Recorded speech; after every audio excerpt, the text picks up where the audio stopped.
Hello, everyone. I am Dr. Hitesh Bhatt, Director Marketing and Communications at Retailers Association of India and Editorial Director of the magazine RAI. Today, I am very happy to introduce our guest to all of you and a brand, that most of you must have experienced. I am happy to introduce Harsh Lal, co-founder of The Sold Store. And friends, The Sold Store is a brand uh, that's my take, and that has been resonated extremely well with the youth of today. So we'll be asking Harsh, what's the reason for that. But before that, my first question to Harsh is, how long you have been in this business, Harsh, and how has the journey been? Please take us through your journey, Harsh. So it's actually crazy, but we're finishing 10 years on the 7th of June, right? In less than about a couple of weeks, we're going to be turning 10.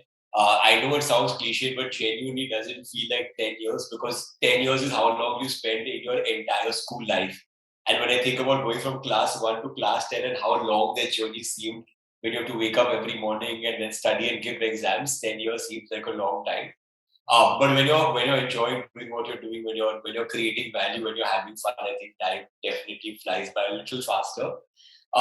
Why did we start the brand? To be very honest, we were kids. Yeah, we were 23, 24 years old. We had no business experience, no family businesses to rely on, absolutely no money, right? So no business experience, no money, nothing. The only thing that we had in common is none of us liked our jobs. And we used to keep waking up every morning thinking, I have to again wake up, I have to go to office today. You're looking at the clock, you're waiting for it to become 6, 6:30 and leave. And we realized that this is not a life that we are excited to lead. So that's basically how the idea of the Sword Store was born. We're like, why don't we try something out which is fun? You're 23, 24, right? Worst case, it doesn't work out 6 months or 1 year, you take a gap and you go back to doing a job again. So we had very, very little to lose, to be honest. We were also kids. We didn't really know any better. And yeah, I think with just a lot of motivation and excitement in mind, with very little experience, we decided to start the company. So we got one of our friends to design the website for I think 25,000 rupees. It was great because even we didn't have too many funds. It was good for him because he got to work on the project as well. We invested all our savings from our first job, which is about 5.5 lakh rupees collectively, is what we had saved in a year. We put that into one inventory full of t-shirts, like one cupboard, and we just started the website. That's pretty much how we started off the Soul Store. And then, yeah, obviously over the years, we've had lots of ups and downs, lots of learnings, gotten better at things. And today we've created that sort of space that we are India's biggest brand for official merchandise. So we've all grown up being fans of superheroes, cartoons, and comics ourselves, right? All of us are nerds. And we realized that as nerds, if you wanted, say, like a superhero t-shirt or a cartoon t-shirt or a TV series t-shirt, it wasn't available in the country. You either bought something, which your cousin from the US or the UK got for you, which was extremely expensive and is not something that you can regularly afford, or you get like a low quality, low cost 200, 250 rupee option off the streets where you're not sure whether the t-shirt is going to last you for 1 month or a year. And we realized there was a very, very large gap in the market in terms of quality and price point, which was not meeting the requirement of multiple other sort of pop culture fans in the country.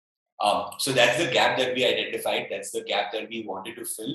And over the last 10 years, Hiteshji, we're actually proud to say that we've got more than 150 licenses as a part of our portfolio, from sports to entertainment to movies to TV shows and music. And today we are by far India's biggest brand for official merchandise. Excellent. By far the biggest brand in India for social merchandise. Official merchandise, all the partnerships that we So have. the licensing and so you have licensed these brands. Uh, what kind of what numbers would you have been licensing over the years, Harsh? If you can just tell us, Disney, etc. These kind of brands. So we have, like I said, Ritesh, about 150 plus, so it's a little difficult to give you the split. But yeah, we have everyone from Disney to Warner to the superheroes. We are the official partner for Netflix in the country. We work with various IPL teams. We work with various Premier League football clubs. And today we have that distinction that if a customer wants to buy official merchandise, the first place that they will check it out is the Soul Store. That's the reputation, that's the kind of cult following that we have built. And it's something which has helped us distinguish ourselves from the competition, especially when we were starting off. We didn't have the money or the resources to burn money on marketing, which some of the other startups did. We had to rely on great products, great designs, and the credibility that these brands offer, right? So if you're a Harry Potter fan or a Batman fan, I have to simply tell you, hey, this is available at the Soul Store, right? I didn't have to convince you that Batman is a product worth buying. And I think working strategically with these partners really helped us in the first couple of years build that credibility and build that loyal customer base. Excellent. These 150 odd brands, and I think licensing was the strategy that clicked, and you sensed it early that this is an area where we should concentrate on. Another is the segment that I wanted to talk to you about, and I introduced, like, you resonate very well with Gen Z and the millennial customer. What is the reason? How did you come to know that this is the TG that I'm going to go after? Any market research, or it was just a gut feeling, or you did learn through trial and error? So I'll be honest, when we started the company, like I said, we were 23, 24 years old, right? We didn't have any experience. We didn't even have the money to undertake any sort of formal market research, understand what the market size is. Today you have so many more companies and consultants which sort all of these numbers. We didn't have access to any of them. Maybe because we were very naive and we didn't know how to run a business. The first problem to solve was, I want these products and these designs, they aren't available. So let's do something that we want for ourselves, and we are sure that there must be other people like us, right? I think that was the idea behind the Soul Store starting. And we knew that, at that time in 2013, this was, before data had become very, very cheap. This was still where e-commerce was in this nascent phase. So I think we definitely got lucky with the place and time. And after we started the Soul Store, right, then I think in a couple of years, we saw data becoming a lot more cheap. We saw a larger part of tier 2, tier 3 India as well coming on the internet, consuming content, getting comfortable shopping online, getting comfortable transacting online. So I feel like we were one of the first movers in the licensing and the e-commerce space. It's also, just a couple of years after Amazon and Flipkart had kicked off. So even the marketplace business wasn't really developed. And because we had that first mover advantage, the people who kind of, joined our journey early on stayed with us over the last 9 or 10 years. Till today, we've honestly not done any formal research. We were college kids. We were just trying to create products that we would love ourselves.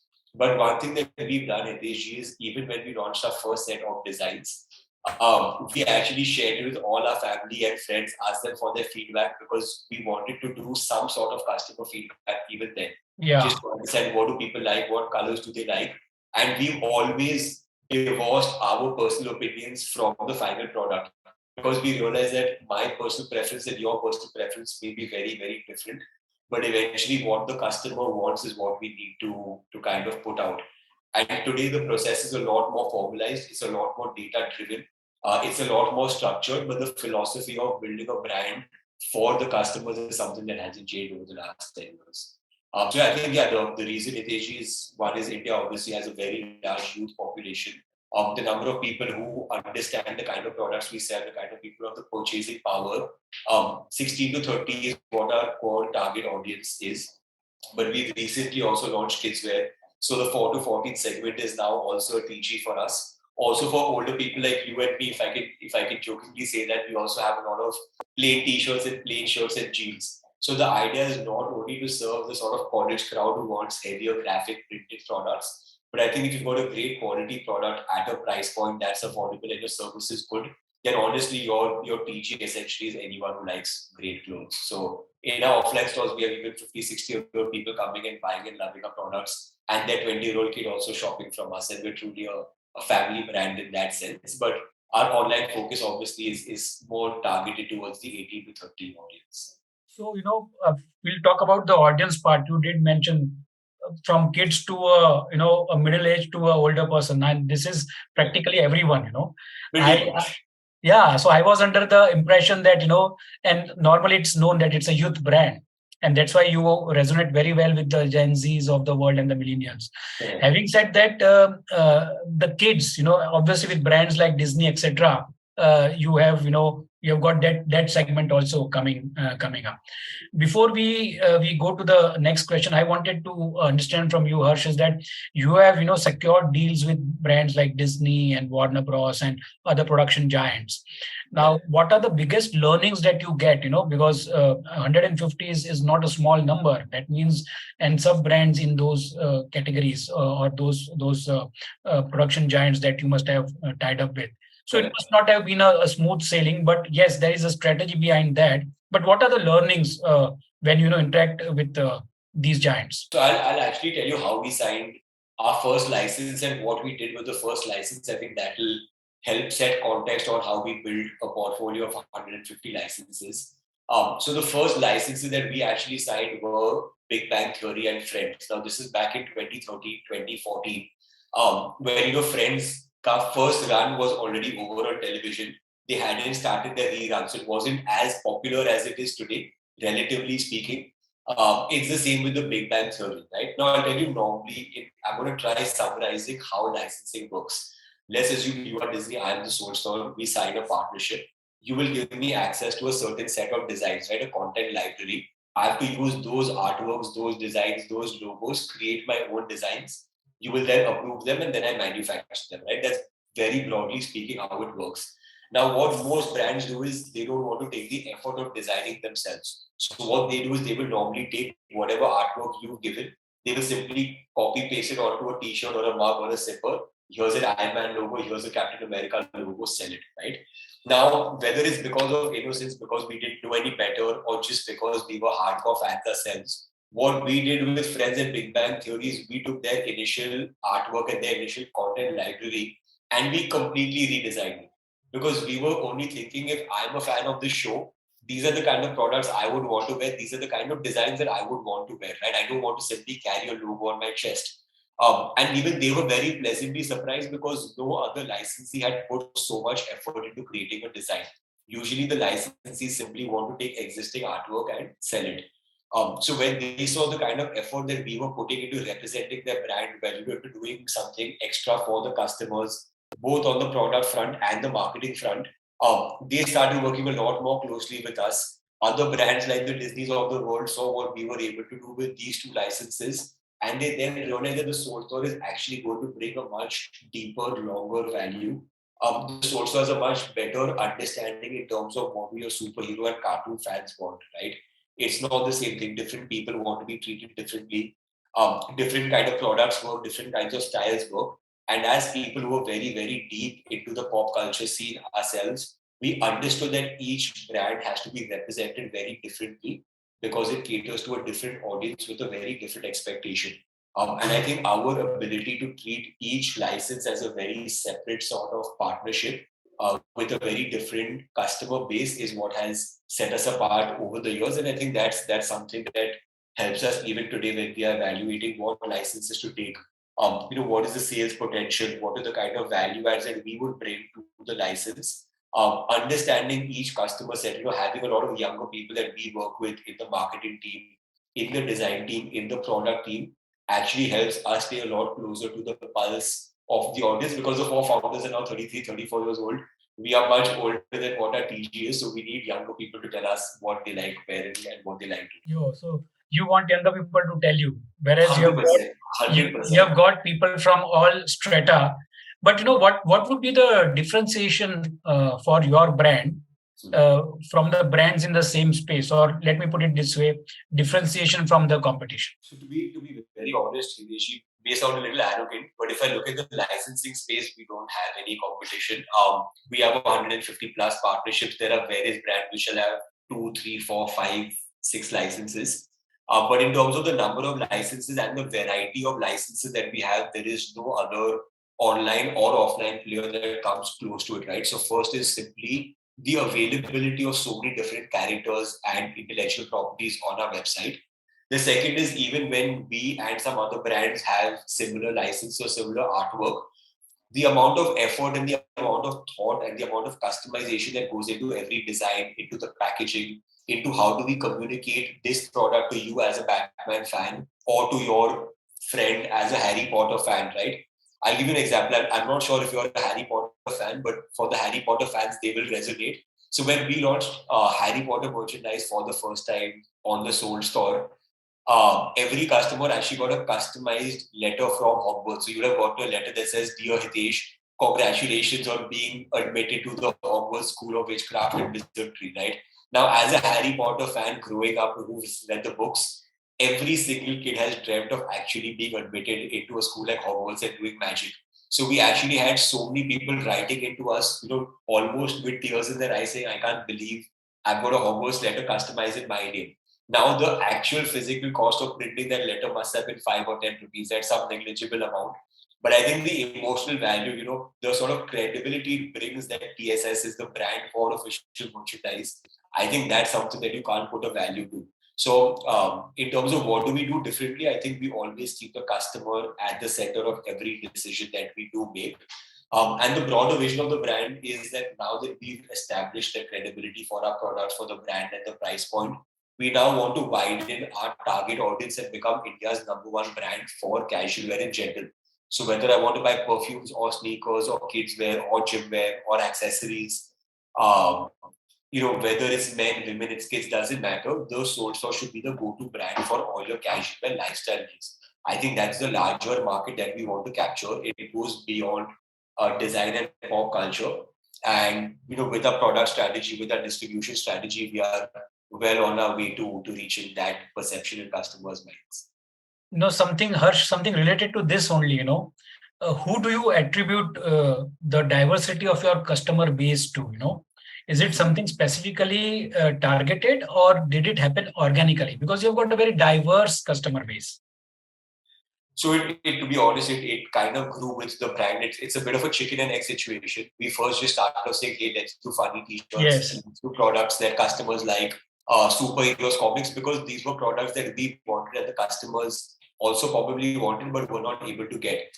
I think over the years we realized that if we limit ourselves to only being a predominantly male brand or a t-shirt brand or a superhero brand, which is probably what we were known as for the first 3 or 5 years, it would eventually limit our potential audience and our ability to scale the business. So the last 3, 4 years, like you said, there's been a very conscious focus to expand into a lot more categories, especially within women's wear. That's a very big bet for us.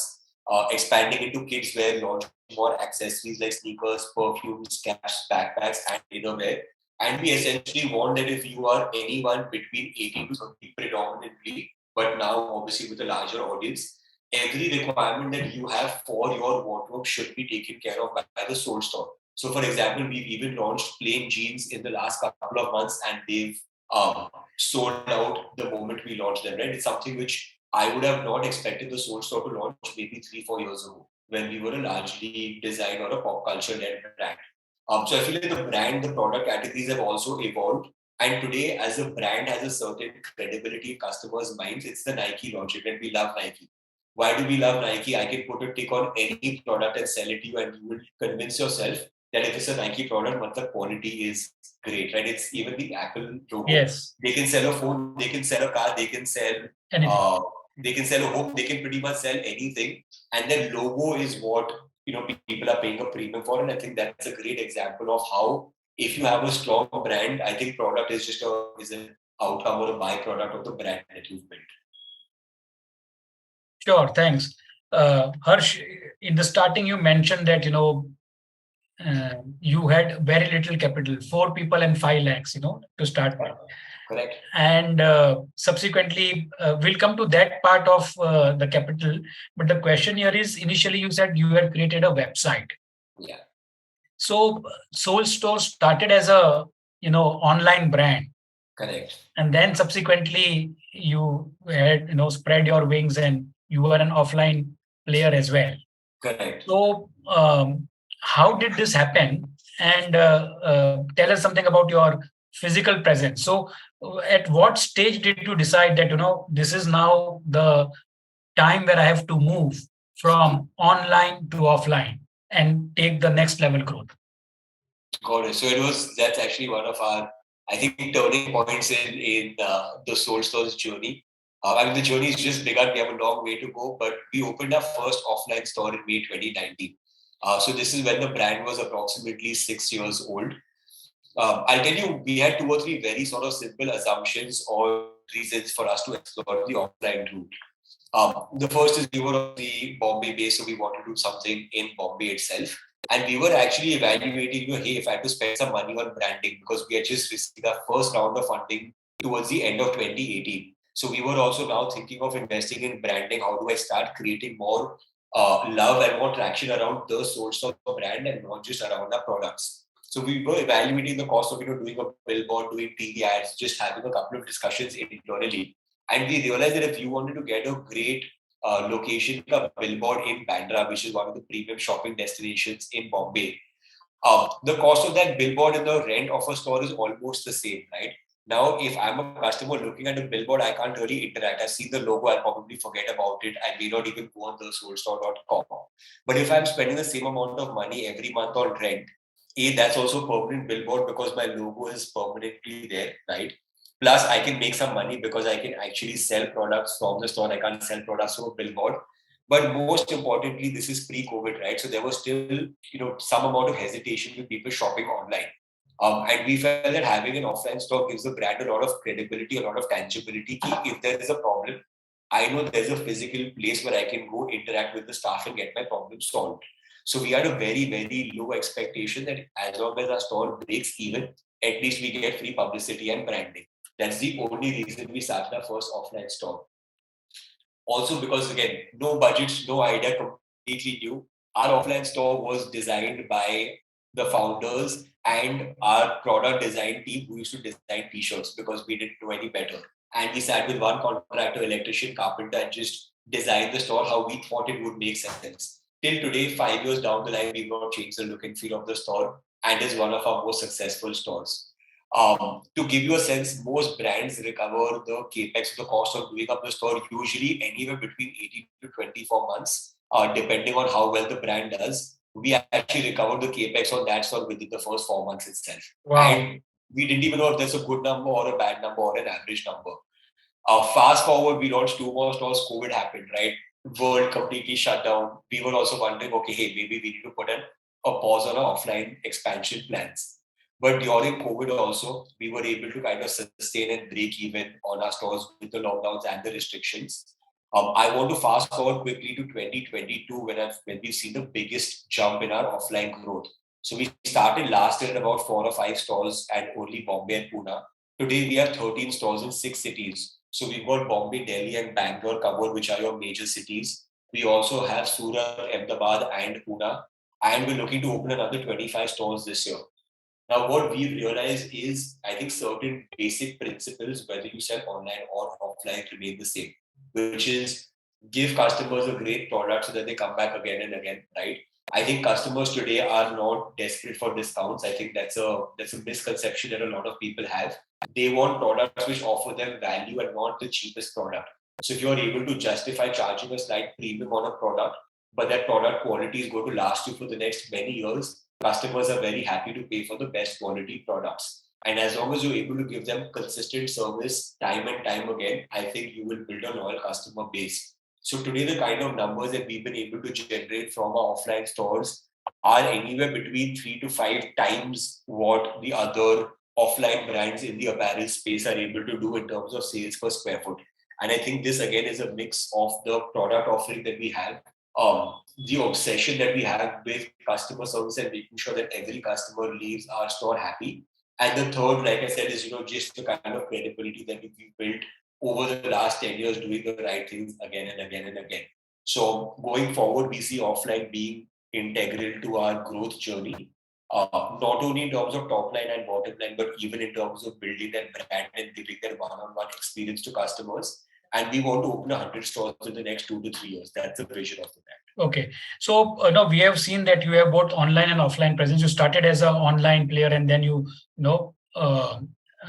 decided to go offline as well, and you give that reasoning and the story. But today, from the operations perspective, what percentage would be online and offline? And where would your focus be? So majority still today is online because we have, like I said, we have offline stores only in 6 cities and 13 locations, right? So usually your catchment for those 13 stores would be a couple of kilometers around that store. Yeah. I cannot target every pin code in the country through offline stores, right? So in terms of percentages, it's still about 10 to 15% of our overall sales. But in terms of focus, both online and offline, I think our focus is it's not one or the other. We, as long as the overall pie grows, all of us grow with it. And the target of the brand, just to give you some broader numbers, is we are today trending at an annual run rate of about 500 CR. That's the run rate that we are at today. In terms of net revenue, we want to hit 1,000 crores in the next 2 to 3 years. And we expect about 20 to 25% of that overall number coming from our offline store. So that's the vision. Okay. That's the expectation of the brand. So 25% of the 1,000 crores will be offline, approximately. That's I think that's a conservative number, to be very honest. I think we can achieve that. I think, yeah. So, but still 750 CR is what the online potential is what your target would be. Again, conservative numbers. Conservative. There's a lot of growth channels that we've essentially factored as zero today, which are all WIP. They only add to the vision that we have. Okay, now coming back to the capital part or the funding part, and you were in news of late for raising your funds and the round that you did. Congratulations on that, Harsh. Thank you. What are your plans? How do you want to utilize this, and what would be your primary focus now? Would it be pumping in more, like you said, more of offline stores in other cities apart from these 6 cities? Or how do you, where would be your main focus area? Got it. So there's actually 3 or 4 main reasons for us to raise the round of funding. The primary reason, yes, is the upfront investment required to open more offline stores across the country. So as I mentioned, 100 stores in the next 2 to 3 years is what the target is. The second area of focus would obviously be product diversification. Today we have, I think, 50 plus categories across men's, women's, and kids apparel. There's a lot more experimentation that we want to do in the apparel space with the objective of capturing a larger part of your wardrobe. We've recently launched sneakers, we've launched perfumes as well, and there's a bunch of other accessories that you will see very soon at the Soul Store. What capital helps you do is actually just accelerate your growth plans, right? You're able to work with the largest vendors. You're able to negotiate better deals, work on lower costs, work on improving the quality, and overall just offering a better product at a competitive price to the customer. So offline stores and products are 2 of the main areas. And the third part would obviously be on overall building the brand, right? Which is celebrity associations, creating more content IPs of our own, offline events. You're spending more towards building that the value of the Soul Store logo and the Soul Store brand. Like I said, it is the Nike logic, it's the Apple logic. These brands are 30, 40, 50 years old. It's not like Nike got a heavy round of funding and in the first 5 years built that brand. So I think a large part of our focus will also be on building the Soul Store brand, and maybe in the next year or so even expanding beyond India. So yeah, there's a couple of fun things in the pipeline. That's fantastic. From a Mumbai-based brand to a regional and then a national brand, and now the endeavor is to take it global or abroad. That's a fantastic vision to have.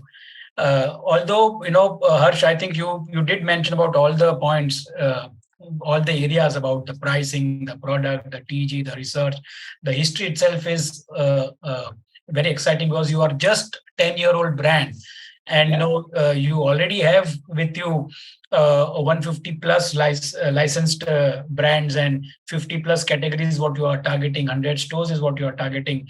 You want to go from 6 cities to many more cities. Your turnover is 500 crores. You're looking at 1,500, 2,000 odd CR in the coming years. And the final question is, when is the IPO coming?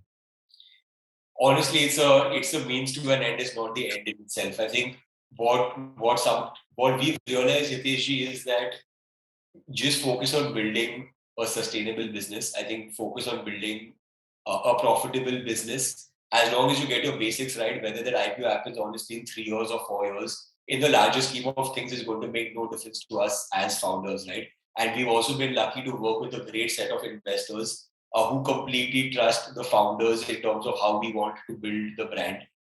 They're very confident in terms of the overall business being sound. And whether that journey honestly happens in 3 years or 4 years, I really don't know. As long as you're able to build a business that's churning out money month on month, your margins are making sense. You're not burning money doing stupid things. I think whether I IPO in 3 years or 5 years, is going to be a successful IPO. But let's get there when we get there. I think there's a lot of steps that we need to take. There's just so much more potential that we have today. So many things that we know, we've not even scratched the surface, that I think we've got our hands full in terms of let's focus on building a sensible business and things will follow on them. Thanks, Harsh. I think this sums it up. Make a sensible, sustainable business. Let's focus on that, and the rest will follow. You are going to concentrate on creating IPs, celebrity tie-ups, doing offline events. Ultimately, you want to build the brand soul store, and ensure that it resonates the same way, the way you have mentioned a couple of times, a Nike or an Apple. Correct. And that's a good, that's I think the endeavor is fantastic. Although the ambition is high, you have to be ambitious, because your journey itself is a success story. And we wish you all the very best to achieve all these endeavors and objectives that you have just mentioned here, Harsh.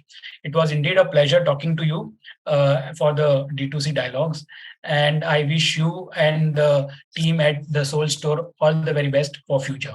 Thank you very much. Thank you so much. Yeah, like you said, it's been a fun journey. 10 years sounds like a lot, but from the larger scheme of things, there's just so much more for us to achieve that every day feels like day one on this whole stop. Thank you. Thanks a lot, Harsh. Awesome. Thanks. Thank you so much.